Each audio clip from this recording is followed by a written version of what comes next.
अस्सलाम वालेकुम। नई वीडियोस के लिए चैनल को सब्सक्राइब जरूर कीजिए और बेल आइकॉन के बटन को दबा दीजिए। शुक्रिया।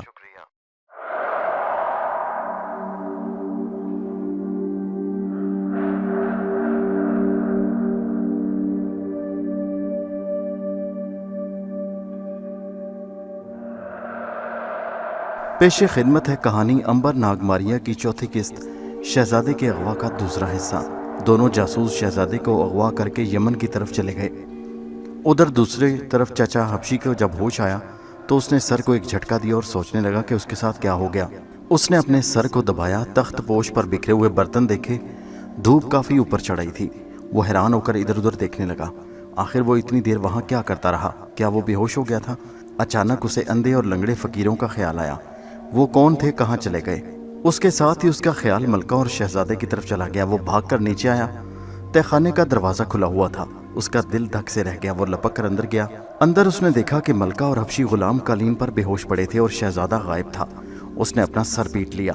उसने पानी के छींटे मारकर मलका और हबशी हानू को जगाया। मलका को जब मालूम हुआ कि शहजादे को अगवा कर लिया गया तो वो चीख मारकर गिर पड़ी और रोने लगी। उन्होंने बाहर निकलकर अंगूरों के बाग का चप्पा चप्पा छान मारा, मगर वहां शहजादे का नामो निशान तक न था। वो नाकाम होकर तहखाने में आ गए और मलका को तसल्ली देने लगे कि हानू और चाचा परेशान थे कि वो युरका और जरकसीर को क्या मुंह दिखाएंगे। मलका पर तो गम का पहाड़ टूट पड़ा था। हानू ने कहा, मलका सलामत, फिक्र न करे, मैं शहजादे को ढूंढ कर ही दम लूंगा। इतना कहकर वो उठा और घोड़े पर सवार होकर यमन की सिमत रवाना हो गया। वो यमन जाकर अंबर को तमाम हालात से फौरी बाखबर करना चाहता था। दोनों जासूस शहजादे को अगवा करके यमन की सरहद में दाखिल हो गए। वो एक ऐसी खुफिया जगह से दाखिल हुए जहां सरहदी महफूजों की कोई चौकी नहीं थी। वो जल्द से जल्द उस मुल्क के मैदानों और पहाड़ी इलाकों को अबूर करके बाबुल की तरफ निकल जाना चाहते थे, लेकिन रास्ते में अचानक शहजादा बीमार हो गया। उसे इस शिद्दत से बुखार आ गया कि उसका सारा जिस्म गर्म होकर फूंकने लगा और वो बेहोश हो गया। उसका सांस भी उखड़ना शुरू हो गया। जासूस परेशान हो गए। वो शहजादे को जिंदा हालत में बख्त नसर के दरबार तक पहुंचाना चाहते थे। अब क्या किया जाए? यहाँ तो इर्द गिर्द कोई बस्ती भी नहीं जहाँ शहजादे के लिए किसी हकीम से कोई दवा हासिल की जाए। यहाँ से करीबी शहर कितनी दूर होगा? तुम तो इस इलाके में घूमते फिरते रहते हो। यहाँ से एक मंजिल पर यमन का सबसे बड़ा शहर हनाई है। सिर्फ वहाँ पहुंचकर हमें तिब्बी मदद मिल सकती है। क्या वहाँ पर तुम्हारा कोई जानने वाला है? हाँ, एक घोड़ों का ताजिर मेरा दोस्त है, उस पर एतबार किया जा सकता है। हाँ, वो बड़ा भरोसे का आदमी है। और फिर उसे क्या मालूम कि हम शहजादे को अगवा करके ले जा रहे हैं? तो फिर उसके पास चलो, शहजादे का जिंदा रहना बहुत जरूरी है। उन्होंने घोड़े शहर हनाई की तरफ डाल दिए। उस वक्त शाम हो रही थी। रात के साए गहरे हुए तो वो शहर हनाई में दाखिल हो गए। दुकानें बाजार बंद हो चुके थे। कहीं कहीं मकानों में शम्में चल रही थी। वो घोड़ों के ताजिर की हवेली पर आ गए। जासूस ने दरवाजे पर दस्तक दी। गुलाम बाहर आया। जासूस ने उससे कहा कि अपने मालिक से जाकर कहो कि उसका गहरा दोस्त आया है। गुलाम ने जाकर अंदर इतला की तो ताजिर सोने के लिबास में बाहर आ गया। अपने दोस्त को देखकर वो बेहद खुश हुआ। अरे तुम इस वक्त कहाँ दोस्त? आओ आओ अंदर आओ। बस एक जरूरी काम से आना पड़ा। अंदर जाकर उन्होंने शहजादे को एक बिस्तर पर लेटा दिया। वो बेहोश था। घोड़ों के ताजिर ने पूछा, ये कौन है? ये लड़का? ये मेरे दोस्त का बेटा है। हम बाबुल की तरफ जा रहे थे कि इसे सख्त बुखार आ गया। इलाज के लिए मजबूरन हनाई का रुख करना पड़ा। ताजिर ने शहजादे के माथे पर हाथ रखकर कहा, अरे इसे तो बड़ा सख्त बुखार है, इसीलिए तो मैं इसे यहाँ लाया हूँ। ये कब से बेहोश है? अरे इसे छोड़ो, तुम ये बताओ कि क्या इस वक्त यहाँ किसी हकीम से बात हो सकती है या उसका बंदोबस्त हो सकता है जो इस लड़के का इलाज करके इसे तंदुरुस्त कर दे? ताजिर सोच में पड़ गया, फिर बोला, यहाँ मैं सिर्फ एक हकीम को जानता हूँ जो बहुत काबिल है। वो अमीर लोगों का इलाज करता है, लेकिन चूंकि मेरे साथ उसके खास ताल्लुकात हैं इसलिए मैं उसे यहाँ ला सकता हूँ। तो फिर जल्दी उसे ले आओ। अरे इस वक्त? हाँ हाँ इसी वक्त। बच्चे की हालत बहुत खराब है। ये तो तुम ठीक कहते हो। अच्छा तुम लोग यहाँ बैठो, मैं अभी उसे लाने की कोशिश करता हूँ। दोनों जासूस बेहोश शहजादे के पास बैठ गए और ताजिर हवेली के दरवाजे में से निकलकर हकीम अंबर की हवेली की तरफ रवाना हो गया। ये ताजिर इत्तफाक से हकीम अंबर का गहरा दोस्त था। अंबर, जैसा कि हम पहले बता चुके हैं, रात को एक बार अपनी हवेली में यह जरूर देखने आता कि कोई उससे मिलने तो नहीं आया। उसे युरका और जिरकसीर का इंतजार था। ताजिर थोड़ी देर में अंबर की हवेली पर पहुंच गया। अंबर उस वक्त अपनी हवेली से वापस शाही महल में जाने की तैयारी कर रहा था। वो बाहर निकलने ही वाला था कि सामने से घोड़ों का ताजिर आता दिखाई दिया। अंबर ने कहा, अरे खरगाम, तुम इस वक्त कहाँ घूम रहे हो? यार मैं तुम्हारी तरफ आ रहा था। वो क्यों, खैरियत तो है ना? मैं तो खैरियत से हूँ, लेकिन मेरे एक अजीज दोस्त का लड़का बेहद बीमार है। वो बुखार में बेहोश पड़ा है। अगर तुम मेरे साथ चलकर उसे देख लो तो मैं बड़ा शुक्रगुजार हूँगा। अगर मैं तुम्हें दवा दे दूँ तो क्या ख्याल है खरगाम?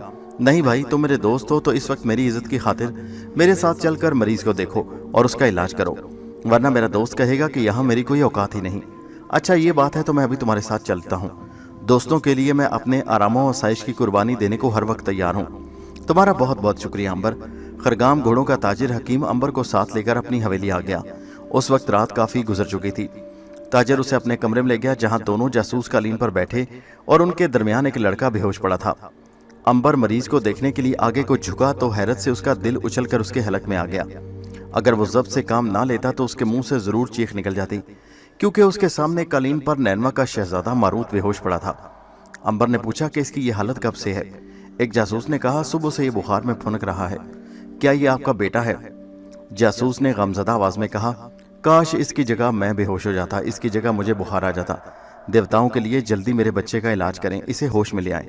امبر اس شخص کی مکاری پر بہت خوش ہوا۔ اسے معلوم تھا کہ شہزادہ اس کا بیٹا نہیں بلکہ شہزادہ ہے، پھر بھی وہ باپ کی کامیاب اداکاری کر رہا تھا۔ امبر نے شہزادے کی نبض دیکھی اور گہری سوچ میں پڑ گیا۔ وہ حیران ہو رہا تھا کہ یہ لوگ کون ہیں اور انہوں نے شہزادے کو کیسے اغوا کیا؟ ملکہ اور ہانو کہاں ہیں؟ ان کا کیا حال ہے؟ اور یہ ساری باتیں ان لوگوں سے پوچھ بھی نہیں سکتا تھا اور معلوم کرنے کو بے چین بھی تھا۔ جاسوس یہ سمجھ رہے تھے کہ حکیم بیماری کے علاج پر غور کر رہا ہے۔ آخر ایک نے پوچھا بچہ صحت مند تو ہو جائے گا نا حکیم صاحب؟ ضرور، لیکن اس کا میں علاج یہاں نہیں کر سکتا۔ وہ کیوں جی؟ آپ اسے میری حویلی کے شفا خانے میں لے آئیں، وہاں میں اس کا علاج کر کے اسے صحت مند کر دوں گا۔ دونوں جاسوس وہاں سے کسی دوسری جگہ جانا نہیں چاہتے تھے۔ انہوں نے کہا کیا اس جگہ آپ بچے کا علاج نہیں کر سکتے؟ جی نہیں، یہاں علاج کا پورا انتظام نہیں۔ آپ کا بچہ شدید سرسام میں مبتلا ہے، اگر اسے جلد میرے شفا خانے نہ پہنچایا گیا تو یہ مر جائے گا اور اس کی لاش پھول کر پھٹ جائے گی۔ جاسوس فکر میں پڑ گئے۔ تاجر نے کہا میرا تو خیال ہے کہ بچے کو شفا خانے لے جانے میں کوئی حرج نہیں، جبکہ بچے کی زندگی اور موت کا سوال ہے۔ ٹھیک ہے، ہم اسے شفا خانے لیے چلتے ہیں۔ تو چلیے، یہ بھی میں صرف اس لیے تیار ہو گیا کہ آپ میرے ایک دوست کے دوست ہیں جس کی کوئی بات میں ٹھکرا نہیں سکتا۔ آپ کا بہت بہت شکریہ حکیم امبر صاحب۔ دونوں جاسوسوں نے شہزادے کو گھوڑے پر ڈالا اور اسے امبر کی حویلی والے شفا خانے میں لے آئے۔ جاسوس شہزادے کو اکیلا نہیں چھوڑ رہے تھے، وہ ہر جگہ بے ہوش شہزادے کے ساتھ ساتھ رہتے۔ امبر نے اسے ایک پلنگ پر لٹا دیا اور ایک ایسی گولی کھلا دی جس کی وجہ سے اسے 1 گھنٹے کے بعد ہوش میں آ جانا تھا، لیکن امبر جاسوسوں کی موجودگی میں شہزادے سے کوئی بات نہیں کر سکتا تھا۔ اس نے کہا آپ لوگ مریض کو اکیلا چھوڑ کر دوسرے کمرے میں جا کر آرام کریں، میں نے مریض کو جو دوا دی ہے اس کی وجہ سے وہ ساری رات سویا رہے گا، صبح وہ بالکل ٹھیک ٹھاک ہوگا۔ وہ دونوں ایک دوسرے کی طرف دیکھتے ہوئے بے دلی سے اٹھے اور ساتھ والے کمرے میں آ گئے۔ امبر بھی ان کے ساتھ ہی آیا۔ انہیں اگرچہ یقین تھا کہ وہ بے ضرر ہاتھوں میں اور امبر قیامت تک معلوم نہ کر سکے گا کہ وہ نینوا کے شہزادے کا علاج کر رہا ہے، پھر بھی وہ شہزادے کے بارے میں ہر قدم سوچ سمجھ کر اٹھانا چاہتے تھے۔ تاہم یہاں امبر کی بات ماننے کے سوا اور کوئی چارہ نہیں تھا، اس لیے کہ شہزادہ واقعی بہت بیمار تھا۔ دونوں جاسوس شہزادے کو اکیلے چھوڑ کر دوسرے کمرے میں چلے گئے۔ وہ بستر پر لیٹ گئے، دن بھر کے تھکے ہوئے تھے۔ لیٹتے ہی ایسے سوئے کہ ساری حویلی میں ان کے خراٹے گونجنے لگے۔ امبر اسی وقت کا انتظار کر رہا تھا۔ اس نے جو دوا شہزادے کو دی تھی اس کی وجہ سے اب وہ ہوش میں آنے والا تھا، چنانچہ وہ شہزادے کے پاس آیا۔ شہزادہ بے ہوش تھا۔ امبر نے اس کے ماتھے پر ایک دوا ملی۔ شہزادے نے آنکھیں کھول دی۔ وہ بڑے غور سے امبر کو دیکھنے لگا۔ ارے آپ ہیں؟ خاموش رہو شہزادہ سلامت، رب عظیم نے رحم کیا جو آپ کو میرے پاس بھیج دیا۔ اس وقت آپ میری حویلی میں ہیں اور وہ ڈاکو وہ ساتھ والے کمرے میں سو رہے ہیں۔ اب یہی ظاہر کریں کہ آپ بے ہوش ہیں، ان کا میں بندوبست کرتا ہوں۔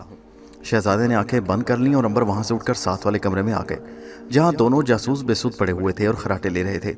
وہ اب ساری بات کی تہ تک پہنچ گیا کہ یہ لوگ شاہ بخت نصر کے آدمی ہیں اور شہزادے کو اغوا کر کے واپس بابل لے جا رہے ہیں، مگر اس کی سمجھ میں بات نہیں آ رہی تھی کہ یہ لوگ شہزادے کو لے کر یمن کی طرف کیوں نکل آئے۔ یہ تو شہزادے کی خوش قسمتی کے سوا اور کچھ نہیں تھا۔ اب امبر پہلے ان دونوں جاسوسوں سے چھٹکارا حاصل کرنا چاہتا تھا۔ اس نے الماری کھول کر اس میں سے ایک ایسے زہر کی شیشی نکالی جس کا ایک قطرہ اگر ہاتھی کو پلا دیا جائے تو پھڑک کر زمین پر گرے اور فوراً مر جائے۔ امبر نے ان دونوں جاسوسوں کو ہلاک کر دینے کا فیصلہ کر لیا کیونکہ اس کے سوا کوئی چارہ نہیں تھا۔ اگر وہ ان دونوں کو بے ہوش کر کے شہر سے باہر کسی جگہ پھینک آئے اور شہزادے کو اپنے ساتھ محل میں لے جائے تو یہ ضروری بات تھی کہ دونوں جاسوس ہوش میں آنے کے بعد گھوڑوں کے تاجر کے پاس جا کر شکایت کرتے کہ اس کے دوست حکیم امبر نے انہیں بے ہوش کر کے نالے میں پھینک دیا اور شہزادے کو اغوا کر لیا۔ اس طرح یہ بھی ضروری تھا کہ تاجر جو امبر کے پاس آتا اور اپنے دوست کے بیمار بیٹے کی واپسی کا مطالبہ کرتا۔ یوں حالات زیادہ خطرناک صورت اختیار کر سکتے تھے اور بات شاہ یمن حموربی تک پہنچ سکتی تھی۔ اس لیے انبر کے لیے لازمی ہو گیا کہ وہ ان جاسوسوں کو موت کے گھاٹ اتار کر شہر سے کسی باہر ویران علاقے میں جا کر گڑھے میں دبا دے، اور صبح تاجر اٹھے تو وہ یہی کہے کہ اس کے دوست کے بیٹے کو آرام آ گیا اور وہ لوگ صبح دم واپس چلے گئے۔ انبر نے زہر کی شیشی ہاتھ میں پکڑی اور دونوں جاسوسوں کے قریب آ گیا۔ وہ بے خبر سو رہے تھے اور ان کے منہ خراٹے لیتے ہوئے کھلے تھے۔ انبر نے مزید کچھ سوچے سمجھے بغیر شیشی کا منہ کھولا اور ایک ایک قطرہ زہر کا دونوں کے حلق میں ٹپکا دیا۔ زہر نے جسم کے اندر جاتے ہی اپنا اثر دکھایا۔ دونوں جاسوس ذرا سا ہلے اور ان کے خراٹے ایک دم بند ہو گئے، وہ مر چکے تھے۔ انبر نے شہزادے کو جا کر ساری صورتحال سے باخبر کر دیا اور کہا، میں ان ڈاکوؤں کی لاشیں ویرانے میں دفن کرنے جا رہا ہوں۔ آپ میرے آنے تک اطمینان سے دوبارہ دروازہ بند کر کے یہاں بیٹھیں اور اگر کوئی آئے تو دروازہ ہرگز نہ کھولیں۔ ایسا ہی ہوگا انبر۔ انبر نے دونوں جاسوسوں کی لاشیں اٹھا کر گھوڑے پر ڈالیں اور انہیں لے کر رات کے اندھیرے میں سنسان شہر کے بازاروں اور گلیوں میں سے ہوتا باہر ویرانے میں آ گیا۔ یہاں اس نے ایک پہاڑی کے دامن میں زمین میں کڑا کھودا اور دونوں لاشوں کو اس میں دفن کر کے اوپر مٹی ڈال دی۔ اس کام سے فارغ ہو کر وہ فوراً واپس آ گیا۔ شہزادہ اکیلا پریشان ہو رہا تھا۔ اس نے پوچھا، کیا ڈاکوؤں کو دفن کر دیا انبر؟ ہاں شہزادہ سلامت، مگر یہ سب کچھ ہوا کیسے؟ یہ لوگ تو آپ کو لے کر شاہ بابل کے دربار میں جا رہے تھے، جو یقیناً آپ کو ہلاک کر دیتا۔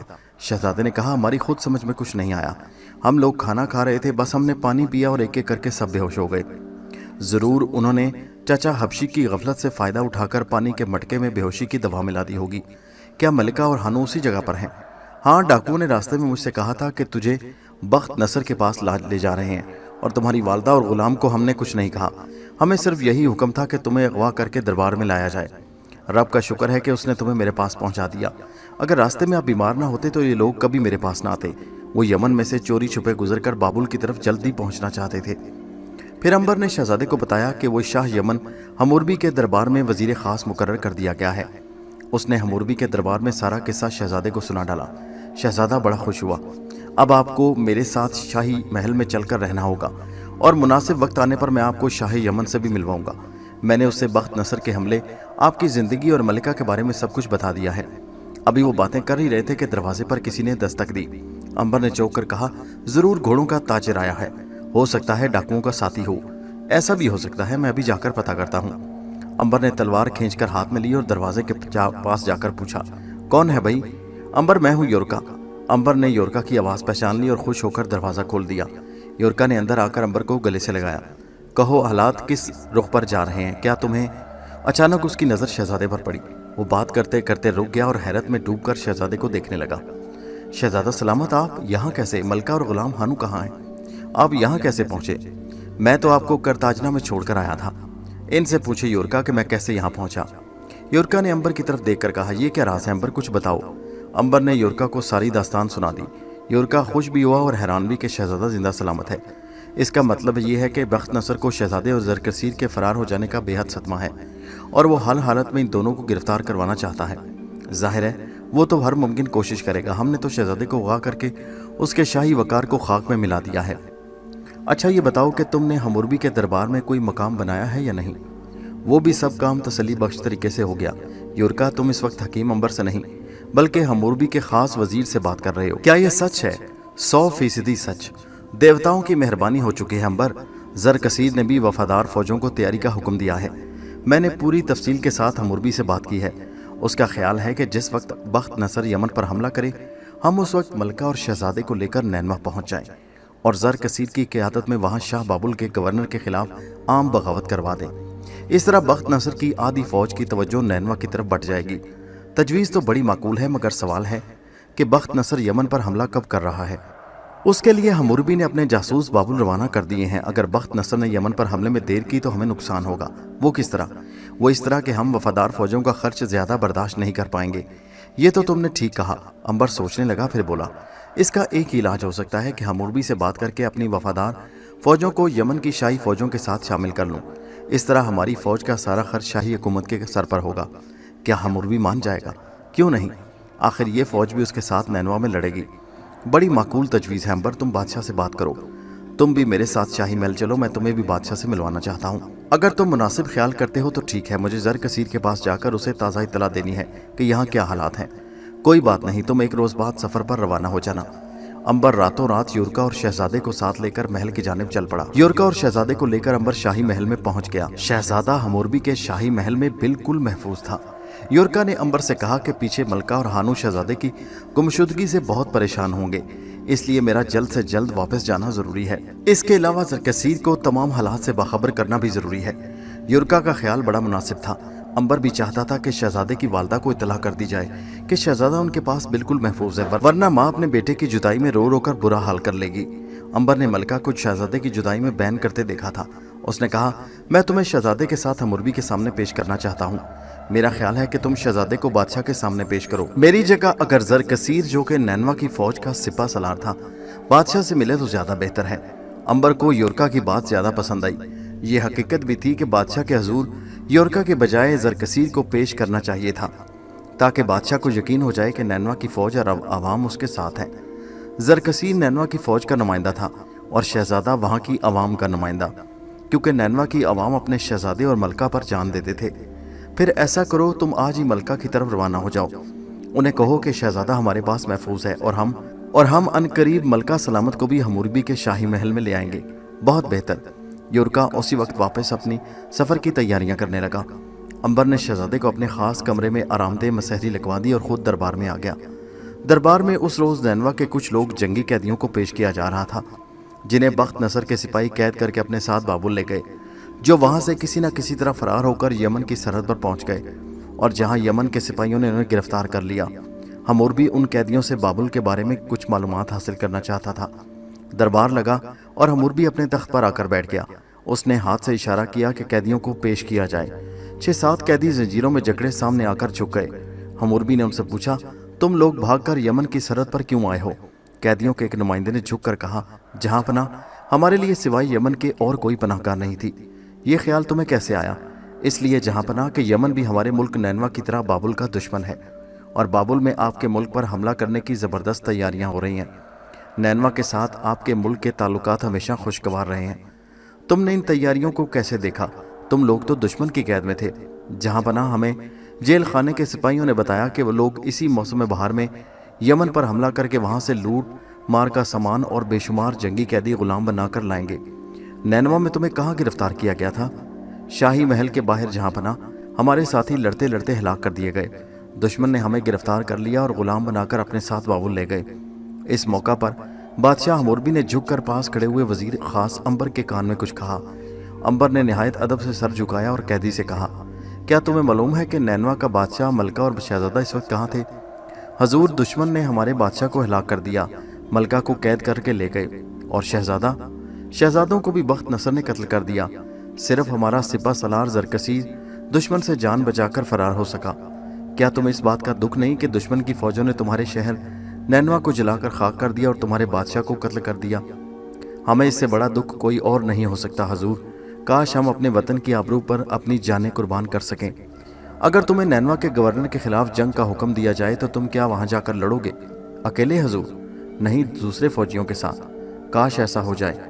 अगर ऐसा हो सकता तो हम इसी वक्त गवर्नर नैनवा के महल पर हमला करने को तैयार हैं, ख्वाह इसमें हमारी जान ही क्यों न चली जाए। अंबर ने झुककर बादशाह हमूरबी से कुछ कहा।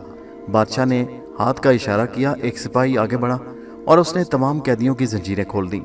आज से तुम आज़ाद हो और यमन की फौज के सिपाही समझे जाओगे।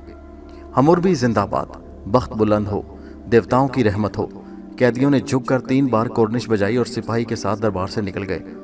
हमूरबी ने दरबार बर्खास्त कर दिया और बादशाह ने कहा, तुम हमारे साथ आओ अंबर, जो हुक्म आलम पना। हमूरबी अंबर को साथ लेकर महल के खास कमरे में आ गया। वहाँ उन दोनों के सिवा और कोई नहीं था। उसने अंबर से कहा, क्या ख्याल है अंबर, ये सिपाही वफादार है मलका के? नैनवा का हर सिपाही मलका और शहजादे का वफादार है जहाँ पना, वो कभी झूठ नहीं बोलेगा। तुमने मालूम किया कि तुम्हारी फौज का सिपा सलार ज़रकसीर इस वक्त कहाँ है? जहाँ पना, वो यमन के जनूब में सुर्ख पहाड़ों के गारों में वफादार फौज को जमा कर चुका है और सरकार के हुक्म का मुंतज़िर है।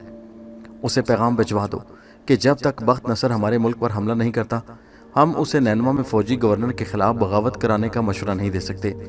इससे सिवाय खून खराबे के और कुछ हासिल नहीं होगा। बख्त नसर की सारी फौज नैनवा की बगावत को कुचल कर रख देगी और अगर हुक्म हो तो मैं ज़रकसीर को सरकार की खिदमत में पेश करूं, ताकि जहां पना खुद सिपा सलार से तफसीली बातचीत कर सकें। यह ख्याल भी मुनासिब है। दूसरी बात यह है हजूर कि अभी तक हमारे जासूस बाबुल से वापस नहीं आए और हमें कोई खबर नहीं है कि बख्त नसर मौसम बहार पर यमन में हमला कर रहा है या नहीं। ज़रकसीर ने वफादार फौजों की एक भारी तादाद अपने इर्द गिर्द जमा कर ली है। ये फौज यमन की वफादार फौज भी है।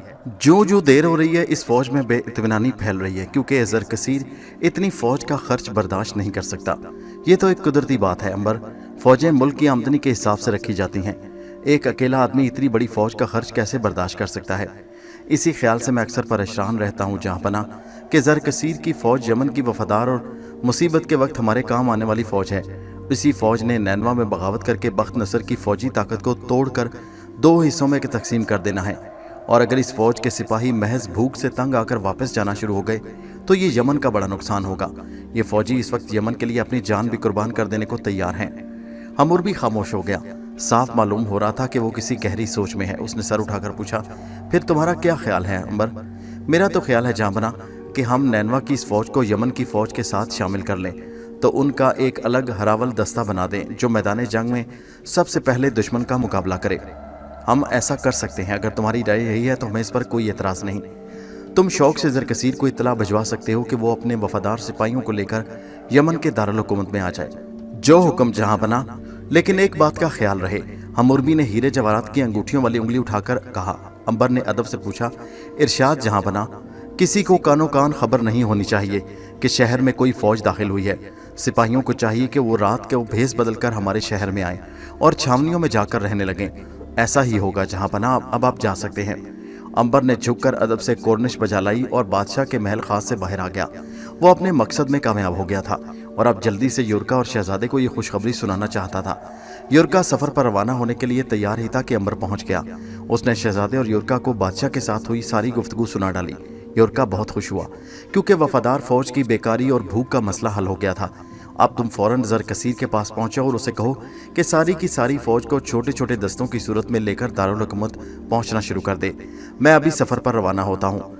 इस बात की खास ताकीद तौर पर करना कि कहीं कोई सिपाही ज़रा बख्तर पहन कर ना आए, बल्कि आम शहरियों के लिबास में हो और असला छुपा हुआ हो।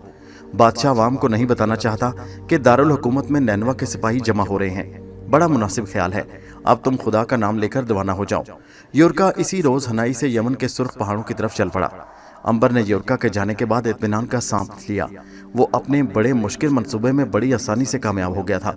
उसने शहजादे को अपने कमरे खास में बिठाया और खुद उस पुरस्रार वीरान मंदिर की तरफ रवाना हो गया जिसमें देवी बिल्तीस ने उसे कहा था कि अगर तुम्हें किसी किस्म की मदद की जरूरत हो तो वीरान मंदिर में जाकर मेरी बहन को 3 बार आवाज देना, वो तुम्हारी मदद को आ जाएगी। उसे मेरी अंगूठी दिखा देना। अंगूठी अंबर ने जेब में रखी और घोड़े पर सवार होकर शहर के मगरबी पहाड़ों में पुरस्रार मंदिर की तलाश को चल पड़ा। उस जमाने में आबादियां बहुत कम हुआ करती थीं और वीराने बहुत ज्यादा हुआ करते थे। वीराने तलाश करना बहुत आसान था। अंबर भी तलाश करते करते एक पहाड़ के पास पहुंच गया जिसके पहलू में किसी पुराने मंदिर के खंडर दिखाई दिए। ये मंदिर पुराने फिरौन के दौर का था और उसके सतून गिरे हुए थे। पत्थर की सीढ़ियों पर घास उगी हुई थी। एक जगह से अंधेरा रास्ता मंदिर के अंदर जाता था। अंबर ने घोड़ा बाहर बांधा और खुद मंदिर के अंदर दाखिल हो गया। अंबर पुरस्रान वीरान मंदिर के बड़े तहखाने में आ गया। तहखाने की छत पहाड़ के नोकीले पत्थरों की थी और उनके साथ जाले बादलों की तरह लटक रहे थे। दीवारों पर पत्थरों में से नक्शो निगार खोदे गए थे। कहीं कोई देवी दोनों हाथ आसमान की तरफ उठाए खड़ी थी, कहीं बादशाह जंगल में शिकार खेल रहा था, कहीं किसी मुर्दे को लकड़ियों के ढेर में जलाया जा रहा था, कहीं देवता किसी इंसान की कुर्बानी कबूल कर रहा था। कुर्बानी देने वाले इंसान को चबूतरे पर लिटाकर पुजारी ज़िबा कर रहे थे। अंबर इन पथरीली तस्वीरों को एक एक करके गौर से देखने लगा। उसने महसूस किया कि हर तस्वीर में एक लंबे बालों वाली औरत जरूर कहीं न कहीं मौजूद है, बल्कि एक जगह तो वो खौफनाक शक्ल वाली देवी बनकर इंसानों को हाथ में पकड़ पकड़ कर दहकती आग में डाल रही है। उस औरत की शक्ल देवी बिल्तीस से बहुत मिलती जुलती थी। अंबर ने महसूस किया कि हो ना हो यही बिल्तीस की बहन होगी जिसकी रूह इस मंदिर में सदियों से आवारा भटक रही है। छत के एक कोने में सुराख था जहां से रोशनी की किरणें मंदिर के तहखाने में दाखिल होकर वहां के ठंडे पुरस्रार अंधेरे को किसी हद तक दूर कर रही थी। तहखाने के वस्त में पत्थर के स्याह सतूनों के दरमियान एक चबूतरा सा बना हुआ था जिसके ऊपर एक नोकीले सींगों वाले कवि हैकल भैंसे का मुजस्समा बना था। उस भैंसे की एक टांग और पीठ का निसफ हिस्सा ढह चुका था। फिजा में गहरी खामोशी तारी थी। उसने सोचा कि क्यों ना वो देवी बिल्तीस की बहन को 3 बार आवाज दे। अंबर ने छत की तरफ मुंह करके 3 बार आवाज दी, ऐ देवी बिल्तीस की बहन, मैं तुमसे मिलने आया हूँ। اس کی آواز تہخانے کی فضا میں گونجی۔ پہلی آواز پر بہت سے چمگادڑ چھت میں سے پھڑپڑاتے ہوئے نکلے اور باہر کو اڑ گئے۔ وہ ڈر گیا کہ یہ بلائیں کہاں سے آ گئیں۔ تیسری آواز پر چبوترے کے آگے آگ کا ایک خوفناک شعلہ زمین پر سے اٹھا اور لپک کر چھت کی طرف غائب ہو گیا۔ اس کے ساتھ ہی چبوترے کے مجسمے پر بلتیس دیوی کی بہن کی روح نمودار ہوئی۔ وہ مجسمے پر بیٹھی تھی۔ اس کی سرخ آنکھوں سے آگ کی شعائیں نکل رہی تھیں۔ سر کے بال کھلے تھے اور اگلے دانت ہونٹوں سے باہر جھانک رہے تھے۔ اس کی شکل و صورت بڑی ڈراؤنی تھی۔ امبر نے اسے پہچان لیا۔ یہ وہی خوفناک شکل والی دیوی تھی جس کی شکل دیوار کی پتھریلی تصویروں پر تقریباً ہر جگہ موجود تھی۔ روح نے امبر کی طرف کھا جانے والی نظروں سے دیکھا اور اپنا ایک ہاتھ فضا میں بلند کر کے امبر کی طرف جھٹکا۔ آگ کا ایک گولا سا مجسمے کے منہ سے نکل کر امبر کے پاؤں کے پاس آ کر رک گیا۔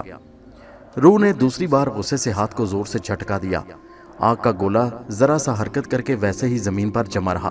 بدرو نے غصے میں ایک چیخ ماری اور چھت میں سے ایک لمبی چونچ والا ہاتھی کے برابر پرندہ غوطہ لگا کر امبر کی طرف آیا اور اس کے سر کے ارد گرد 2 چکر لگا کر چیختا چلاتا فضا میں غائب ہو گیا۔ روح نے چونک کر امبر کی طرف دیکھا اور غضبناک ہو کر بولی، کون ہو تم؟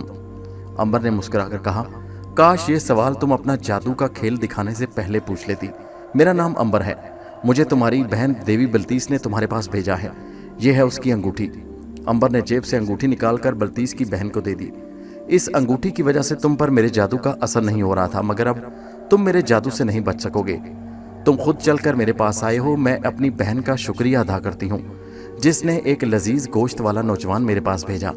تمہیں کھا کر میں بہت خوش ہوں گی۔ امبر بڑا حیران ہوا کہ یہ بدرو کیسی ہے کہ اسے اپنی بڑی بہن کے الفاظ کا بھی خیال نہیں۔ یقیناً یہ کوئی بہت خبیث بدرو ہے۔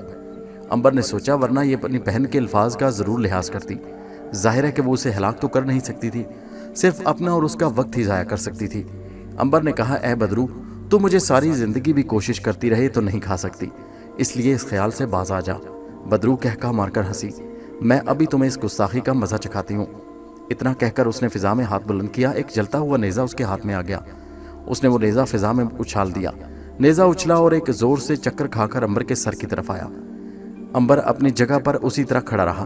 جلتا ہوا نیزہ اس کے قریب آ کر بجھ کر زمین پر گر پڑا۔ بدرو نے دوسری بار جلتا ہوا پتھر امبر کی طرف پھینکا، مگر وہ بھی امبر کے قدموں میں آ کر ٹھنڈا ہو گیا۔ اب کی بار اس نے ایک اژدہے کو حکم دیا کہ وہ امبر کو نگل لے۔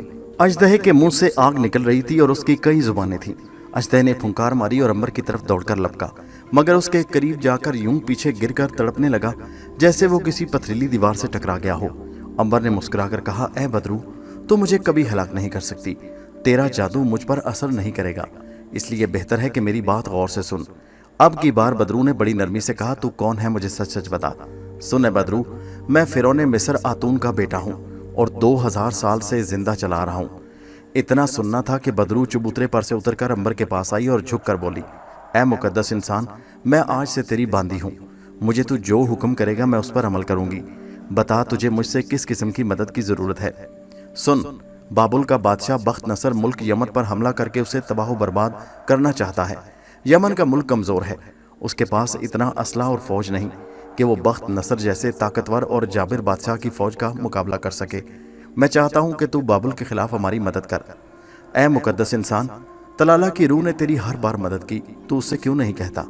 طلالہ کی روح میری معافی کے بعد آسمان کی بلندیوں میں چلی گئی ہے، جہاں سے وہ زمین کی پستیوں میں دوبارہ نہیں آ سکتی۔ اس لیے اب تیرا یہ فرض ہے کہ ہماری مدد کر، اس لیے کہ تو زمین کی پستیوں میں رہنے والی بھٹکتی روح ہے۔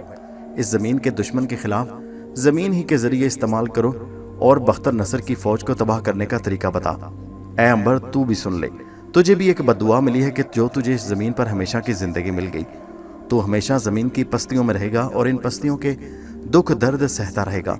شیطان نے ایک بار کہا تھا کہ تو ہم سے ایک دن مدد مانگنے آئے گا، میں ہرگز تمہاری مدد نہ کرتی اگر تو شیطانی طاقتوں میں مجھ سے آگے نہ ہوتا۔ اب جب کہ تو نے اپنی شکست کو مان لیا ہے تو پھر ہمارے ساتھ مل کر یمن کی فوج کی مدد کر۔ میں تیار ہوں امبر، تو ہماری کس طرح مدد کر سکتی ہے؟ جس روز جنگ ہو اس روز مجھے آواز دینا، میں پہنچ جاؤں گی اور پھر دیکھنا کہ میں کیسے مدد کرتی ہوں۔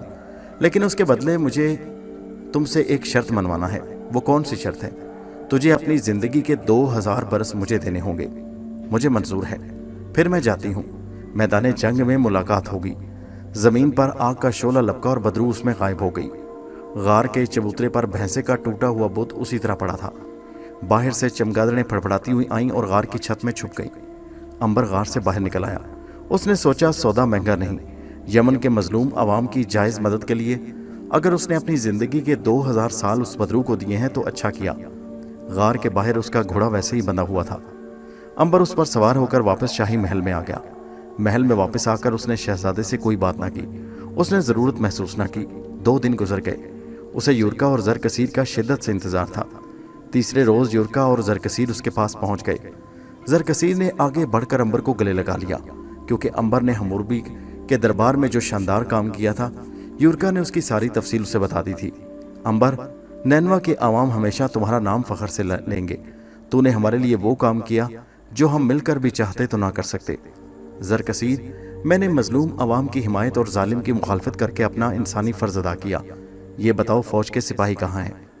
अंबर, फ़ौज की तादाद ज़्यादा नहीं, बहुत से सिपाही भूख से तंग आकर चले गए हैं। इस वक्त बमुश्किल 1000 के करीब सिपाही हैं, जो ताजरों के भेस में आज रात से हनाई में दाखिल होना शुरू हो जाएंगे। वो शहर के मुख्तलिफ सराओं में ठहरेंगे, जहाँ से हम उन्हें 10-10, 20-20 करके शाही महल में ले आएंगे। ठीक है, ऐसा ही बेहतर होगा। यूरका ने कहा। मलिका और हानू को शहजादे की बाजियाबी की खबर दी तो वो खुशी से निहाल हो गए। मलिका का तो गम के मारे बुरा हाल हो रहा था। शहजादे ने पूछा, अब तो वालिदा साहबा की तबीयत ठीक है ना? हाँ, अब तो तुम्हारे पास आने की तैयारी कर रही हैं, शहजादे ने कहा। देवता मेरी वालिदा को मुझसे जल्द मिलाएं। अंबर ने ज़रकसीर से कहा, बादशाह हमूरबी तुमसे मुलाकात का ख्वाहिशमंद है। मैं आज ही बादशाह से मिलवाऊंगा, लेकिन तुमने वहाँ ये ज़रूर कहना है कि नैनवा के आसपास हमारी बहुत सी फ़ौज छुपी है, जो वक्त आने पर बख्त नसर के खिलाफ जंग कर देगी। मगर वो फ़ौज आएगी कहाँ से, उसका इंतज़ाम मैं कर लूँगा। ज़रकसीर ने गहरा सांस भरकर कहा। अंबर, एक सिपा सलार की हैसियत से अगर तुम मुझसे पूछते हो कि जंग की सूरत में क्या होगा, तो मैं यही कहूँगा कि हमूरबी को शिकस्त होगी। यूरका ने कहा, वो किस तरह? वो इस तरह कि हमारी ताकत बख्त नसर के मुकाबले में कुछ नहीं। हमारे घोड़े और चंद एक हाथी बख्त नसर के हाथियों के लश्कर का मुकाबला नहीं कर सकेंगे। उसके पास पत्थर और आग के गोले फेंकने वाली तोपों का कोई शुमार नहीं, और हमारे पास तो तोपें उंगलियों में गिनी जा सकती हैं। फिर बख्त नसर कई मुल्कों को फतह कर चुका है, वो फतह के घुमंड में है। नैनवा के लोग उसके खिलाफ बगावत कर देंगे। नैनवा पर अगर हमारा कब्जा हो भी गया तो अंबर याद रखो, यमन बख्त नसर की तबाही से फिर भी नहीं बचेगा। बख्त नसर यमन पर कब्जा करने के बाद नैनवा को भी एक बार फिर ले लेगा, और इस दफ़ा वो नैनवा के मकानों पर हल चलाकर ज़मीन के साथ मलिया मेट कर देगा। अंबर ने बड़े एतमाद से कहा, बख्त नसर को हम शिकस्त फाश देंगे। ज़रकसीर, मगर किस तरह? ये मैदान जंग में तुम्हें मालूम हो जाएगा। अंबर, मैं फ़ौजी हूँ, मैं ख्वाब ख्याल की बातों पर यकीन नहीं रखता। मुझे तो अमली तौर पर बताओ कि क्या तुमने मिस्र या यूनान के बादशाहों से खुफिया मुआहदा कर रखा है? ऐसा बिल्कुल नहीं, लेकिन हम अकेले भी नहीं। ज़रकसीर ने सर को यूं झटका दिया जैसे वो अंबर की बातों को मजाक समझ रहा हो। फिर उसने कहा, मेरा तो ख्याल है कि मैं बादशाह हमूरबी से मुलाकात के दौरान उसे साफ साफ खुलकर बता दूं कि सूरत हाल क्या है, ताकि बादशाह किसी गलतफहमी में ना रहे। अंबर ने झट कहा, तुम्हें रब अजीम की कसम ऐसा हरगिज़ मत करना।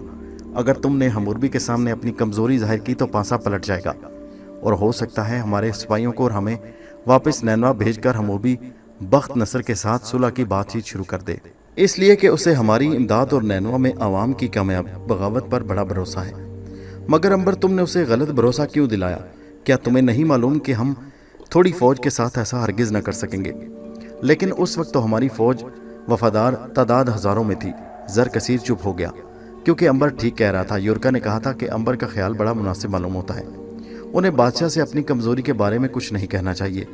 अब तो बख्त नसर के साथ एक ज़बरदस्त और आखिरी जंग होने जा रही थी। हम तो पहले ही से बर्बाद और जिला वतन हैं, हमारा क्या बिगड़ेगा? हो सकता है इस जंग में तकदीर पासा पलट दे और हम बख्त नसर से अपनी शिकस्त और तबाही का बदला ले सकें। अगर तुम सब की यही राय है तो मैं बादशाह से कोई बात नहीं करूँगा, लेकिन मैं उसे ज़्यादा उम्मीद भी नहीं दिलाना चाहता, ये भी उसके साथ ज़्यादती होगी। लेकिन तुम हमूरबी से इतना ज़रूर कहोगे कि तुम्हारी फ़ौज उसका साथ दे और नैनवा में कामयाब बगावत होगी, जहाँ के अवाम तुम्हारे और मलका के साथ होंगे। बेहतर है, कह दूँगा। उस रोज़ तीसरे पहर अंबर ने शहजादा हमूरबी से ज़रकसीर और शहजादे की मुलाकात करवा दी। बादशाह उन दोनों से मिलकर बहुत खुश हुआ। शहजादे को उसने अपने पास तख्त पर बिठाया और ज़रकसीर से आइंदा की जंग के बारे के इम्कानात में बातें करने लगा। उसने ज़रकसीर को अपने करीब कुर्सी पेश की। ज़रकसीर ने वैसे ही बताया जैसे अंबर ने कहा था। बादशाह ने पूछा, तुम्हारी फ़ौज की कुल तादाद कितनी है? ज़रकसीर ने अंबर की तरफ देखा। अंबर ने आंख से इशारा किया। ज़रकसीर ने कहा, 1000 تو اس وقت میرے پاس موجود ہے، باقی 10-12 ہزار فوج نینوا کے آس پاس غاروں میں چھپی ہے، جو جنگ کی صورت میں باہر نکل کر بخت نصر کی فوج پر حملہ کر دے گی اور نینوا کے گورنر کو قتل کر کے تخت پر قبضہ کر لے گی۔ حموربی بڑا خوش ہو کر بولا، یہ تو بڑی امید افزا اور خوشی کی بات ہے۔ اگر ایسا ہو جائے تو ادھر بخت نصر کی باقی آدھی فوج کو ہم سنبھال لیں گے۔ سوال یہ ہے کہ غاروں میں چھپی ہوئی فوج کے پاس کافی اسلحہ موجود ہے۔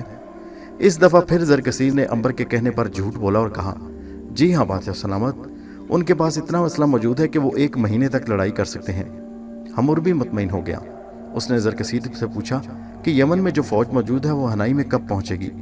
زرکسیر نے بتایا کہ وہ آج رات شاہی چھاونی میں پہنچ جائیں گے۔ ٹھیک ہے، اب ہمیں ہمارے مخبروں کا انتظار ہے۔ ان کے آنے پر ہی ہمیں معلوم ہوگا کہ بخت نصر کب چڑھائی کا ارادہ رکھتا ہے۔ اور ہاں، ہم چاہتے ہیں امبر کے ملکہ نینوا کو بھی جلد از جلد یہاں بلا لیا جائے، کیونکہ ہو سکتا ہے کہ بخت نصر انہیں ایک بار پھر اغوا کرانے کی کوشش کرے۔ امبر نے کہا، میں 2 روز کے اندر اندر ملکہ سلامت کو یہاں بلوا لوں گا جہاں بنا۔ ملکہ سلامت ہماری ملکہ کے محل میں ہماری خاص مہمان بن کر رہیں گے۔ ان کے رہائش اور ہر قسم کی سہولت کا خیال رکھا جائے گا۔ ایسا ہی ہوگا جہاں بنا۔ یورکا شہزادہ اور زرکسیر امبر کے شاہی محل میں واپس آ گئے۔ رات کو زرکسیر کی وفادار فوج نے تاجروں کے بھیس میں پہنچنا شروع کر دیا۔ امبر اور زرکسیر خود بھی بھیس بدل کر سراؤں میں پھرتے رہے اور اپنی فوج کے سپاہیوں کو ساتھ لے کر شاہی چھاونی پہنچاتے رہے۔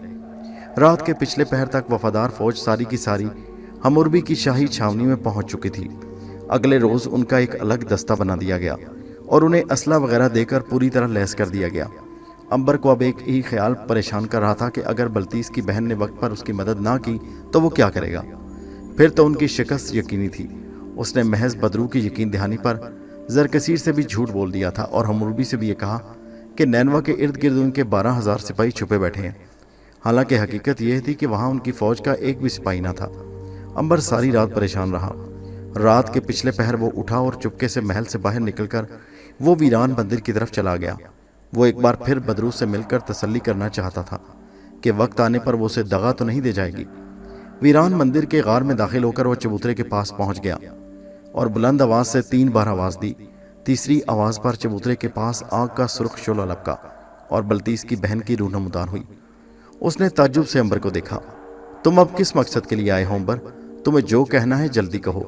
اس لیے کہ میں ایک بہت بڑی دعوت چھوڑ کر تمہارے پاس سننے آئی ہوں۔ امبر نے کہا، اے بلتیس کی بہن، میری بات کو غور سے سن۔ تجھے معلوم ہونا چاہیے کہ میں دیوتاؤں کے ساتھ ساتھ پرواز کرنے والا انسان ہوں۔ میں نے آج تک نہ جھوٹ بولا ہے نہ سنا ہے۔ میں نے جس سے کوئی عہد کیا اسے پورا کیا۔ صرف تمہاری مدد کے وعدے پر میں نے زندگی میں پہلی بار کئی جھوٹ بولے ہیں۔ اب اگر تم وقت پر میدان چھوڑ کر بھاگ گئی تو یہ میری زندگی کی پہلی شکست ہوگی اور میں تمہیں کبھی معاف نہیں کروں گا۔ میں جہنم کے آخری کونے تک بھی تمہارا پیچھا کروں گا اور تم سے بدلہ لے کر رہوں گا۔ بدرو کہکہ مار کر ہنسی۔ اس کے خوفناک کہکے سے غار گونج اٹھا۔ سن اے امبر، ہم بھٹکی ہوئی روحیں جب کسی سے وعدہ کرتی ہیں تو اسے پورا کرتی ہیں، چاہے اس کے لیے ہمیں کتنی بڑی قربانی کیوں نہ دینی پڑے۔ میں نے تم سے صرف مدد کا وعدہ ہی نہیں کیا بلکہ تم سے اپنی ایک شرط بھی بنوائی ہے۔ اب بھلا یہ کیسے ہو سکتا ہے کہ میں اس سے پیچھے ہٹ جاؤں؟ مجھے اپنی زندگی میں 2000 برس کی بہت ضرورت تھی جو میں تمہاری مدد کے بعد تم سے حاصل کر لوں گی۔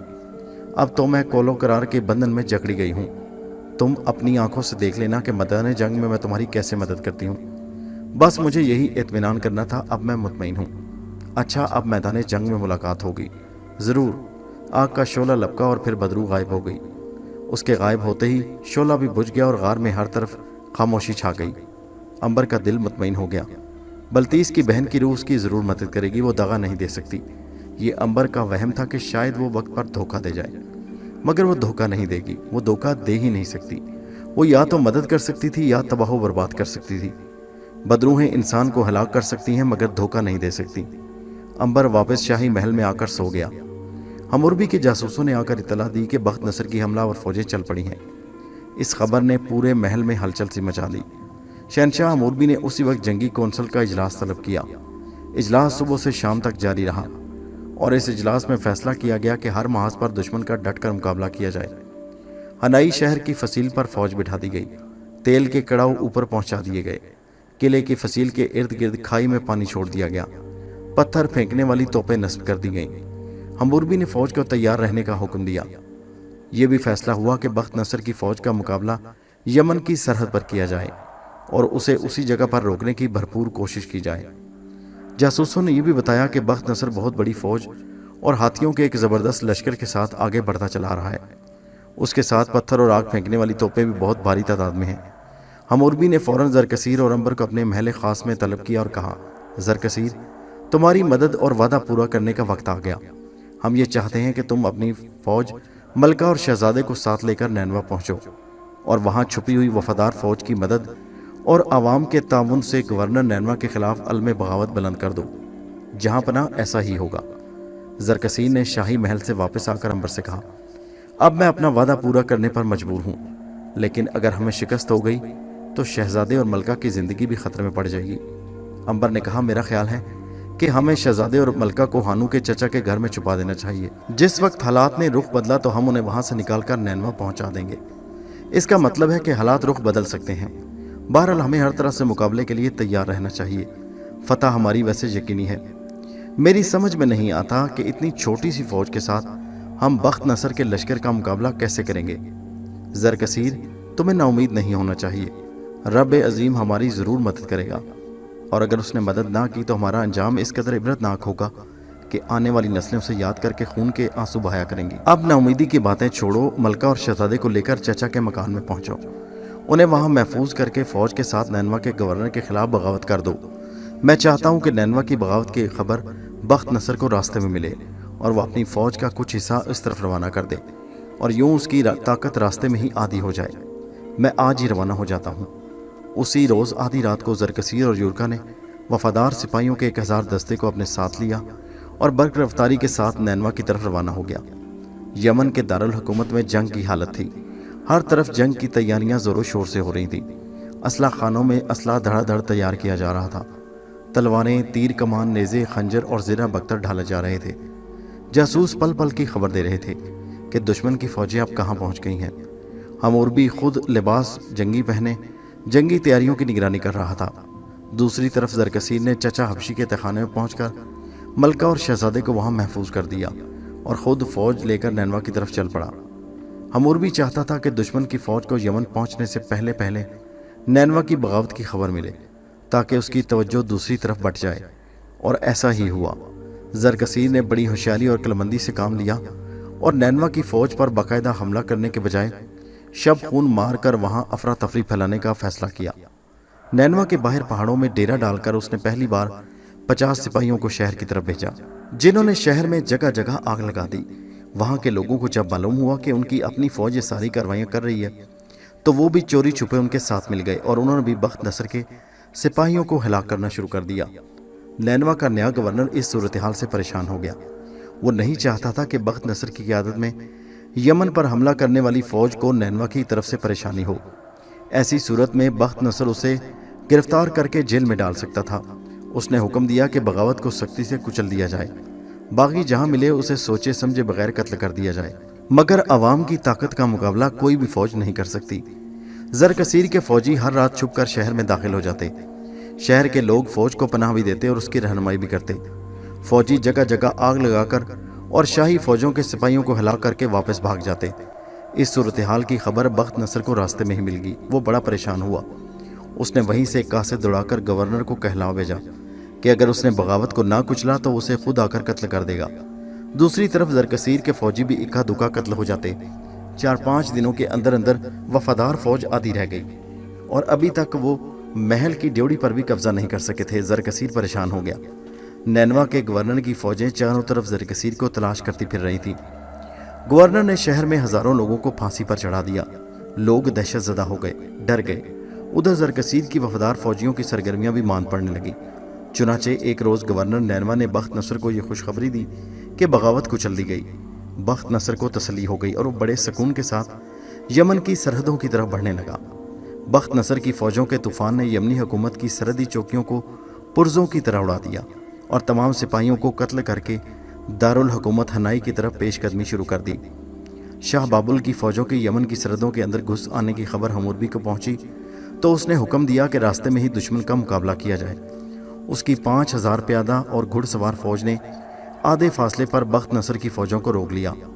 बख्त नसर ने अपने 10,000 के हरावल दस्ते को तरतीब दिया और पहाड़ जैसे हाथियों के साथ हमूरबी की फौज पर हमला कर दिया। बड़े घमसान की जंग शुरू हो गई। हमूरबी की फौज के सिपाही डट कर लड़े, मगर बख्त नसर की फौज की तादाद ज्यादा थी, फिर उसके साथ हाथी थे। नतीजा ये निकला कि हमूरबी की फौज के पांव उखड़ गए। आधी से ज्यादा फौज कटमरी और बाकी भाग खड़ी हुई। जिस सिपाही का मुंह जिस तरफ को उठा वो उधर भाग गया। पहली लड़ाई में बख्त नसर को फतह हुई, जिसने उसकी फौज के हौसले बुलंद कर दिए और बड़े जोशो खरोश के साथ बड़े शहर की तरफ समुंदर की तूफानी मौजों की तरह बढ़ने लगा। हमूरबी को अपने हरावल दस्ते की शिकस्त की इतना मिली तो परेशान हो गया।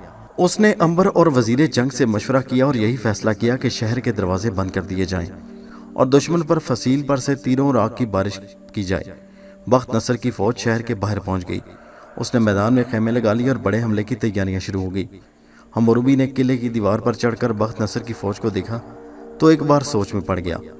जिस तरफ और जहां तक नजर जाती फौज ही फौज दिखाई देती। उसने अंबर से कहा, नैनवा की बगावत का क्या हुआ? मालूम होता है वहां ज़रकसीर नाकाम हो गया, वरना दुश्मन की पूरी फौज यहाँ मौजूद न होती। मालूम होता है अंबर के ऐसा हो गया है, तकदीर ने पासा हमारे खिलाफ पलट दिया। फिर भी हम मुकाबला करेंगे। बख्त नसर की फौज हमारी लाशों पर से ही गुजरकर हमारे शहर पर कब्जा करेगी। हमूरबी का हौसला बहुत बुलंद था, मगर अंबर अंदर ही अंदर बहुत फिक्रमंद हो रहा था। नैनवा की बगावत उसके ख्याल में यकीनन नाकाम हो गई थी, वरना बख्त नसर अपनी पूरी फौज मैदान में कभी जमा न करता। आखिर उसकी भी तस्दीक हो गई। रात के अंधेरे में हमूरबी का जासूस नैनवा से खबर लाया कि गवर्नर नैनवा ने बगावत को कुचल दिया और ज़रकसीर की फौज को काट कर रख दिया। ज़रकसीर पहाड़ों में रुपोश हो चुका है। इस खबर ने हमूरबी को खासी उलझन में डाल दिया। अब उसे बख्त नसर की फौज से मुकाबला मुश्किल नजर आ रहा था। अंबर का मंसूबा नाकाम हो गया था।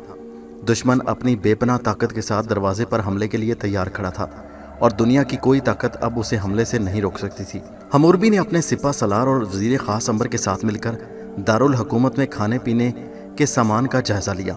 मालूम हुआ कि शहर में इतनी खुराक और पानी मौजूद है कि बख्त नसर की फौज अगर 1 साल तक भी मुहासरा जारी रखे तो शहर के लोग बड़े आराम से गुजारा कर सकते थे।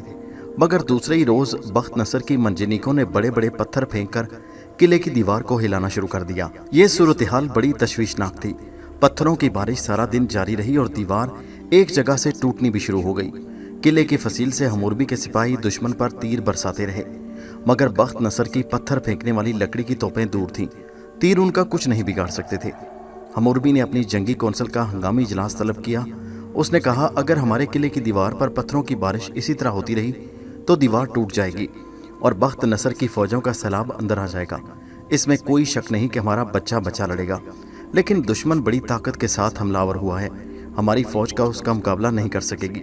सिपा सलार ने कहा, अगर हम किसी तरह बख्त नसर की तोपों को तबाह कर दें तो हमारी शिकस्त फतह में बदल सकती है। उसकी सबसे बड़ी ताकत यही तोपें हैं।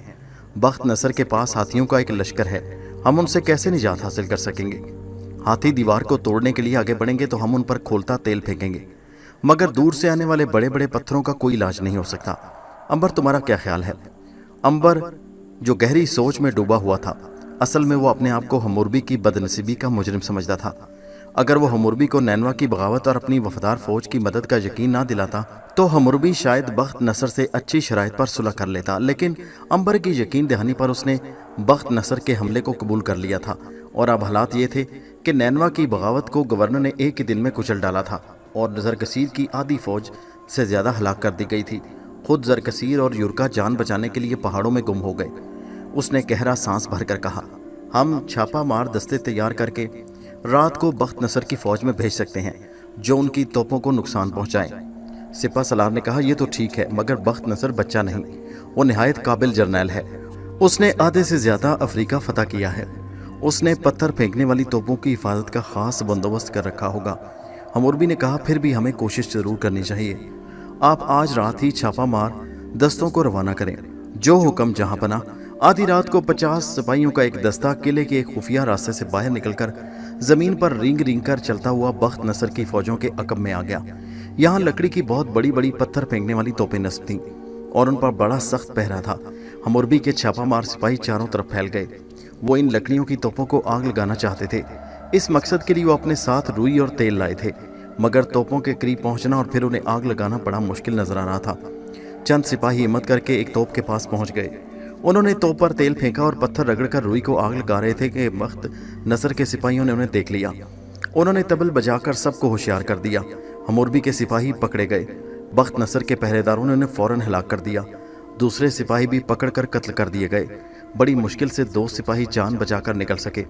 उन्होंने वापस किले में आकर अपनी नाकामी की कहानी सुनाई तो सिपा सलार ने गर्दन झुका ली। जंग के तीसरे रोज बख्त नसर की तोपों ने पत्थर मार मार कर एक जगह से किले की दीवार में शगाफ डाल दिया और अब फौज ने लोहे की एक छत के नीचे आगे बढ़ना शुरू कर दिया। जो ही फौज का ये दस्ता फसील के नीचे आया, ऊपर से खोलता हुआ तेल उन पर फेंका गया। दुश्मन के सिपाही हलाक हो गए और कुछ वापस भाग गए, लेकिन दुश्मन ने अब चारों तरफ से किले में शगाफ डालने शुरू कर दिए। 5वें रोज किले की दीवार जगह जगह से टूट चुकी थी और बख्त नसर की फौज किले के बिल्कुल नजदीक पहुंच चुकी थी। उसके तीर अंदाजों ने तीर मार मार कर फसील पर खड़े तेल फेंकने वाले अक्सर सिपाहियों को हिलाक कर दिया। शहर में चारों तरफ कोहराम मच गया। लोग अपने अपने बच्चों और औरतों को लेकर बड़े मंदिर में जमा होकर रो रो कर देवताओं से मदद मांग रहे थे, क्योंकि उन्हें मालूम था कि कुछ देर बाद जाबिर बख्त नसर की फौजें उनके शहर में दाखिल हो जाएंगी और उन्हें तलवारों के वार करके टुकड़े टुकड़े कर देंगी। हमूरबी खुद बहुत परेशान था और शाही महल के मंदिर में देवता के बुत के आगे सजदे में गिरा हुआ था। महल की बेगमात और शहजादियां सहमी बैठी हुई थीं। उनकी आंखों में आंसू थे और बख्त नसर की तोपें धाएं धाएं गोले बरसा रही थीं। अब उन तोपों के आग के गोले महल पर भी गिरने लगे थे। उन लोगों की वजह से शहर में जगह जगह आग लग रही थी। अंबर कुछ कहकर उठा और शाही महल के मंदिर में आ गया। हमूरबी बुत के आगे सजदा किया हुआ था। उसने बादशाह से कहा, जहांपनाह। बादशाह ने सर उठाकर अंबर की तरफ देखा, मगर बुलंद किरदार वाले बादशाह ने एक पल के लिए भी अंबर से किसी किस्म का गिला या शिकवा न किया। उसकी वजह से वो आज तबाही के दहाने पर खड़ा है। अंबर ने सोच रहा था कि अब बल्तीस की बहन से मदद लेने का वक्त आ गया। उसने बादशाह से कहा, मैं आपसे बेहद शर्मिंदा हूँ। ये सब मेरी वजह से हुआ। अगर अब मैं आपको ज़र कसीर की जानिब से इत्मीनान न दिलाता तो आप जंग का खतरा मोल न लेते। हमूरबी ने कहा, तकदीर में जो लिखा होता है वो होकर रहता है अंबर, मैं तुम्हें इल्ज़ाम नहीं देता, ये मेरी तकदीर में था। अंबर ने कहा, इंसान अगर कुछ चाहे तो तकदीर का लिखा मिटा भी सकता है। जहांपनाह, ये नामुमकिन है अंबर, मुझे अब शिकस्त तस्लीम कर लेनी चाहिए। अंबर ने कहा, ऐसा न कहें जहांपनाह, मुझे तकदीर के खिलाफ कोशिश कर लेने दीजिए। तुम क्या कर सकते हो अंबर? अब कुछ नहीं हो सकता। बहुत कुछ हो सकता है जहांपनाह, कुछ करने का वक्त तो अब आया है। आप किले की फसील के एक बुर्ज में बैठकर बुरी तकदीर को अच्छी तकदीर में तब्दील होता देखें। ये तुम क्या बच्चों जैसी बातें कर रहे हो अंबर? बादशाह सलामत, बराए मेहरबानी आप किले के बुर्ज खास में तशरीफ ले जाएं और अपनी शिकस्त को फतह में बदलते और बख्त नसर की फौजों को तबाह व बर्बाद होते देखें। मगर जहांपनाह, मेरे पास वक्त कम है।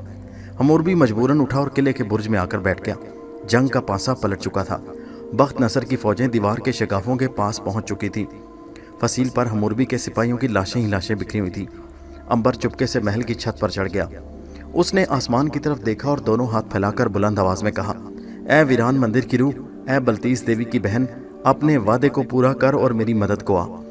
अभी अंबर की जुबान पर लफ्ज़ अदा ही हुए थे कि एक शोला लपका और रूह उसके सामने आ खड़ी हुई। उसने हंसकर अंबर से पूछा, क्या चाहते हो? अंबर ने कहा, क्या तुम्हें नजर नहीं आ रहा कि मुझे क्या चाहिए? मेरी फौजों को शिकस्त हो रही है। दुश्मन की फौजें मेरे किले में दाखिल होने वाली हैं, उन्हें तहस नहस कर दो। ऐसा ही होगा। इतना कहकर रूह गायब हो गई। अंबर समझा कि शायद बदरू भी उस बदनसीबी में उससे जान छुड़ाकर भाग गई, मगर उसके दिल को भरोसा था कि बदरू उससे झूठा वादा नहीं कर सकती। वो ज़रूर मुसीबत के वक्त उसकी मदद करेगी। अभी वो यही सोच रहा था कि अचानक उसने देखा कि मगरिब की तरफ से सुर्ख बादल उठे और आहिस्ता आहिस्ता आगे बढ़ने लगे। वो बादल फैलते फैलते बहुत बड़े हो गए और बख्त नसर की फौजों के ऊपर आकर रुक गया। अंबर महल की छत से उतरकर किले के उस बुर्ज में आ गया जहां बादशाह हमूरबी बैठा अपने वजीरों के साथ सुर्ख बादल को बड़ी हैरानी से देख रहा था। उसने अंबर को देखकर कहा, अंबर, ये बादल को देख रहे हो? अंबर ने कहा, देख रहा हूँ जहांपनाह। इससे पहले हमने इस किस्म का बादल नहीं देखा। अंबर ने कहा, जहांपनाह, ये बादल आपकी मदद को आया है। हमारी मदद को? जी हाँ, ये बादल हमारी मदद कैसे करेगा अंबर? आप देखते जाइए। दुश्मन की फौज के सिपाही भी उस बादल को बड़े गौर से देख रहे थे। बख्त नसर भी अपने हाथी पर बैठा बादल को ताज्जुब से देख रहा था। अचानक बादल में एक होलनाक धमाका हुआ। सब के सब दहल कर रह गए। हाथी जोर जोर से चिंगाड़े और घोड़े हिनहिनाने लगे। एक धमाका हुआ और उस सुर्ख बादल में से आग और पिघले हुए लावे की बारिश शुरू हो गई। ये खोलता हुआ गरम गरम लावा जिस पर पड़ता वो वहीं भस्म होकर कोयला हो जाता। दुश्मन की फौज में हर तरफ शोर मच गया। हाथी देखते ही देखते गिरते और जलकर राख हो जाते। यही हाल घोड़ों और सिपाहियों का होता रहा। एक ही पल में दुश्मन के हजारों सिपाही जलकर भस्म हो गए। एक भगदड़ मच गई। दुश्मन के सिपाहियों की चीखों से मैदान जंग में हर तरफ कोहराम मच गया। बख्त नसर हाथी से उतरकर एक टीले की ओट में छुप गया। उसकी समझ में नहीं आ रहा था कि ये बलाए नागहानी क्या चीज़ है और कहाँ से नाजिल हो गई अचानक। उसने तमाम सिपाहियों को हुक्म दिया कि वो पहाड़ी की ओट में आकर छुप जाएं। इस दौरान में उसके हजारों सिपाही, घोड़े और हाथी जलकर राख हो चुके थे। पत्थर पे फेंकने वाली तोपों को आग लग चुकी थी। आसमान के बादल से आग और पिघले हुए लोहे की बारिश उसी तरह हो रही थी। बख्त नसर की बची कुची फौज ने पहाड़ की ओट में आकर पनाह ही ली थी कि बादल सिरकता हुआ उस पहाड़ के ऊपर आ गया और एक खौफनाक धमाके के साथ इतनी जोर से बिजली पहाड़ पर गिरी कि पहाड़ रुई के गाले की तरह उड़ गया और सारी की सारी फौज के परखचे उड़ गए। बख्त नसर बड़ी मुश्किल से जान बचाकर अपने साथियों के हमरा घोड़े पर सवार हुआ और वहां से भाग गया। वो इस आसमानी आफत का मुकाबला नहीं कर सकता था। हमूरबी और उसके वजीर बुर्ज में बैठे ये सारा तमाशा हैरानी और खुशी के साथ देख रहे थे। जंग का पासा पलट चुका था। दुश्मन की तोपें, हाथी, घोड़े और सारी की सारी फौज जलकर भस्म हो गई। हमूरबी ने उठकर अंबर को गले से लगा लिया। जो कुछ हुआ वो उसकी समझ में नहीं आया, मगर हमूरबी को इतना जरूर इल्म था कि ये सब कुछ अंबर की दुआ मांगने की वजह से हुआ था। बख्त नसर शिकस्त खाने के बाद नैनवा की तरफ भाग उठा, मगर नैनवा के अवाम और जरकसीर को यमन में बख्त नसर की जबरदस्त शिकस्त की इतला मिल चुकी थी। चुनाचे उसने अपनी फौज और अवाम के साथ मिलकर महल पर हमला कर दिया। गवर्नर नैनवा के महल पर कब्जा कर लिया और उसकी फौज को मार डाला। गवर्नर नैनवा अपने चंद एक साथियों के हमरा भाग उठा। वो आधे रास्ते में बख्त नसर से मिल गया। बख्त नसर अपनी शिकस्त पर हैरान और सख्त गजबनाक था, लेकिन वो किसी जबरदस्त गैबी ताकत के आगे बेबस कर दिया गया। उसने नैनवा के साथियों को शिकस्त की तफसील और सुर्ख बादल में से आग बरसने की तफसील बताई तो वो दांतों में उंगलियां दबाकर रह गए। किसी को यकीन नहीं आ रहा था। बख्त नसर ने कहा, अब सिवाय इसके कोई चारा नहीं कि मुल्क नोबिया में जाकर पनाह ली जाए और एक बार फिर अपनी ताकत को जमा करके अपना मुल्क वापस लिया जाए। इसलिए कि बाबुल में भी लोगों ने मेरे खिलाफ बगावत करके महल पर कब्जा कर लिया। वहाँ की थोड़ी बहुत फौज हिलाक कर दी गई। सिपा सलार ने कहा, हमें मुल्क शाम से भी मदद मांगनी चाहिए। हमने हैनीबाल के हमले के वक्त शाम को भरपूर मदद दी थी। हाँ, हम मुल्क शाम की तरफ कूच करते हैं। शाम का बादशाह हमारा दोस्त है, वो इस मुसीबत में ज़रूर हमारी मदद करेगा। बहरहाल हमारी ताकत को पारा पारा कर दिया गया। हमारी सारी फौज हाथियों समेत घोड़ों और तोपों के तबाह कर दी गई। हम इस सदमे को कभी नहीं भुला सकते। हमें फिर से फौज बनाते देर लगेगी। सिपा सलार ने कहा, हमें जल्द अज जल्द मुल्क शाम की तरफ निकलना चाहिए। हो सकता है दुश्मन हमारे पीछे हो। शिकस्त खाई हुई फौज के सिपाही और बख्त नसर मुल्क शाम की तरफ रवाना हुए। हमूरबी ने अपनी फतह का बहुत ज़बरदस्त जश्न मनाया और अंबर को बेहद इनाम इकराम से नवाजा।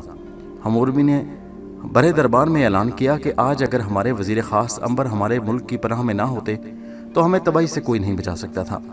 उस वक्त हमारे मुल्क पर दुश्मन का कब्जा होता और हमारी लाशें महल के सतूनों के साथ लटकी होती, लेकिन हमारे ख़ास वजीर अंबर ने हमें ऐन वक्त पर बचा लिया। हमारे आने वाली नस्लें कभी अंबर के एहसान को फरामोश नहीं करेंगी। अंबर ने कहा, जहाँ पना मैंने जो कुछ किया अपना फ़र्ज़ अदा करते हुए किया, इसलिए कि बख्त नसर जालिम था। उसने हमारे मुल्क को तबाह करने के लिए हमला किया। उसका मकसद सिर्फ तबाही, बर्बादी, कत्ल गारत गिरी और लूट मार था। लेकिन मेरे रब ने हमारी बात सुन ली और ऐन उस वक्त हम मजलूमों की मदद फरमाई जिस वक्त हम शिकस्त के करीब थे और दुश्मन किले में कई जगहों पर शगाफ डाल चुका था। अगर हमारे साथ रब की रजामंदी शामिल ना होती तो हम इतनी बड़ी फौज पर फतह नहीं पा सकते थे। इसलिए जश्न की खुशियों में जहाँ और बातों का ख्याल रखें, हमें वहाँ खुदा का शुक्र अदा करना चाहिए। हमूरबी ने ऐलान कर दिया कि हुकूमत की तरफ से अंबर के रब अजीम का भी शुक्रिया अदा किया जाए। बादशाह हमूरबी अंबर के रब अजीम से इस कदर मुतासिर हुआ कि उसने दरबार में हुक्म दे दिया कि रब अजीम का एक अलग मबद बनाया जाए जिसमें उसकी इबादत हुआ करे। अंबर ने कहा, जहाँ पना मैं एक बात अर्ज करना ज़रूरी समझता हूँ कि मेरे रब अजीम का कोई बुत न बनाया जाए, तो फिर उसकी इबादत कैसे होगी? जैसे भी हो, लेकिन मुझे यकीन दिलाया जाए कि रब का कोई बुत नहीं बनाया जाएगा। अगर तुम्हारी यही ख्वाहिश है तो इस पर अमल किया जाएगा। उस इबादतगाह में कोई बुत नहीं होगा। आपका शुक्रिया जहाँ पना। उसी रोज़ शाम को अंबर वीरान मंदिर में बल्तीस की बहन का शुक्रिया अदा करने गया। मंदिर के चबूतरे के पास जाकर उसने छत की तरफ हाथ फैलाकर बल्तीस की बहन को 3 बार आवाज़ दी। शोले की लपक के साथ वह सामने आ गई। अंबर ने कहा, ए रूह, ए बल्तीस की बहन, मैं तुम्हारा शुक्रिया अदा करने आया हूँ। तुमने अपना वादा पूरा किया और मेरी उस वक्त मदद की जब मैं सख्त मुसीबत में था।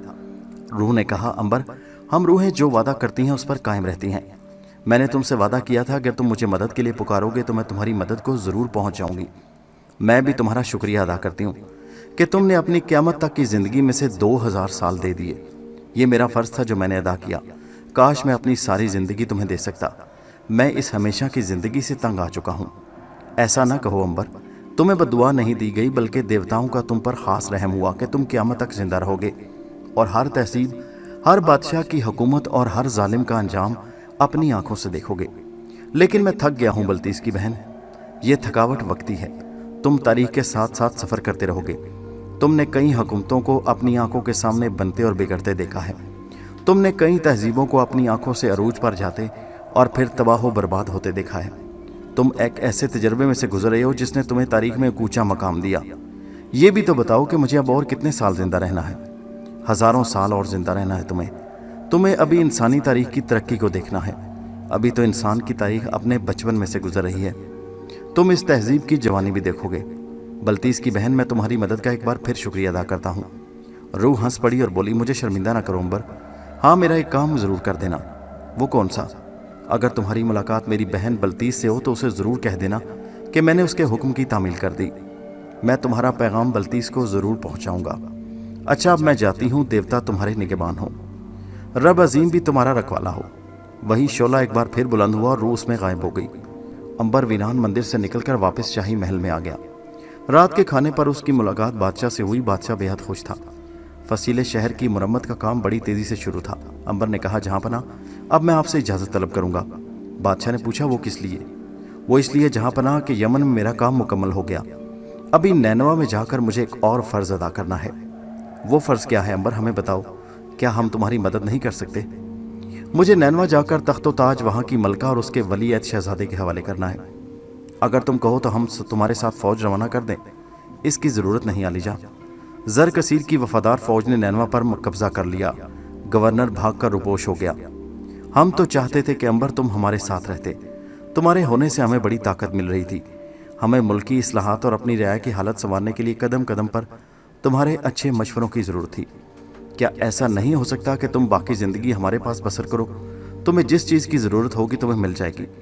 ہم تمہارے لیے خاص محل بنوائیں گے، اسے ہر قسم کی آسائش دیں گے۔ شکریہ جہاں پناہ، لیکن میری قسمت میں محلوں کا آسائش و آرام نہیں۔ میں صبح صبح یمن نکل جانا چاہتا ہوں۔ کاش امبر تم ہمیشہ میرے پاس رہ سکتے۔ یقین کرو تمہارے چلے جانے سے مجھے اس قدر دکھ ہوگا جتنا ایک باپ کو اپنے عزیز ترین بیٹے کے جدا ہونے سے ہوتا ہے۔ میں مجبور ہوں جہاں پناہ، مجھے جانا ہوگا۔ جیسے تمہاری مرضی امبر، میں تمہیں نہیں روک سکتا۔ ابھی ایک پہر رات باقی تھی کہ امبر نکلنے کے لیے تیار ہو گیا۔ حموربی اسے الوداع کہنے شہر کے دروازے پر آیا۔ اس نے امبر کو گلے لگا کر اس کی پیشانی کو چوما اور کہا، بیٹے جہاں رہنا خوش رہنا، کبھی اپنے بادشاہ کو بھی یاد کر لیا لینا، اور ان غریب لوگوں کو بھی جنہوں نے تم سے پیار کیا اور اب بھی کرتے ہیں۔ میں ان سب کا ممنون ہوں جہاں پناہ کہ انہوں نے مجھے اس وقت اپنی محبت اور پیار کی آغوش میں جگا دی جب اس شہر میں مجھے کوئی پہچانتا بھی نہیں تھا۔ امبر سے حموربی ایک بار پھر بغلگیر ہوا اور اسے رخصت کر دیا۔ امبر نے گھوڑے پر سوار ہو کر نینوا کی طرف سفر شروع کیا۔ وہ سب سے پہلے ہانو کے چچا کے گھر جا کر معلوم کرنا چاہتا تھا کہ کیا ملکہ اور شہزادہ خیریت سے ہیں۔ 2 راتیں اور 1 دن سفر کے بعد امبر تیسرے پہر انگوروں کے باغ میں پہنچ گیا۔ وہاں اسے معلوم ہوا کہ چچا ہانو، شہزادہ اور ملکہ یورگا کے ساتھ نینوا چلے گئے۔ امبر نے وہاں 1 رات ٹھہر کر آرام کیا اور اگلے روز اپنے سفر پر روانہ ہوا۔ نینوا وہاں سے 7 منزل پر تھا۔ پہلی 4 منزلیں اس نے دن میں طے کر لیں۔ وہ 5ویں منزل کی طرف بڑھ رہا تھا کہ صحرا میں اچانک آندھی طوفان آ گیا۔ امبر گھوڑے سے اتر پڑا اور اس نے ایک پہاڑ کے دامن میں پناہ لی۔ آندھی بڑے زور کی چل رہی تھی، جھاڑیاں اکھڑ اکھڑ کر فضا میں اڑ رہی تھی۔ یہ سرخ آندھی تھی۔ ایسی آندھی کبھی کبھی صحراؤں میں چلا کرتی ہے اور بہت نقصان پھیلاتی ہے۔ امبر نے گھوڑے کو ایک چھوٹے سے کھو کے اندر باندھ دیا۔